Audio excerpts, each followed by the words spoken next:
راهکار تضمینی برای وقتایی که حوصله نداری اتاقتو تمیز کنی، میری میشینی پیش تلویزیون ور دل مامانت و اینقدر غر میزنی که صدای تلویزیونو کم کن، مامانت راضی میشه اتاقتو تمیز کنه. آدم از اتاق جمع کنی بذاری.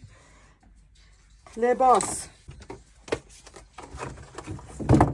چه بوی خوبی میاد. یه چی بده بتونم بیدار بمونم موقع امتحان. یه قهوه خوردم، همونو تپ گرفتم تا ساعت 6 صبح خوابیدم. بیدار که شدم دیدم به به خلاصه نویسیام مونده. شما رو نمیدونم ولی من اگه خلاصه نویسی نکنم 15 هم نمیتونم بگیرم. جهت افزایش فسفر.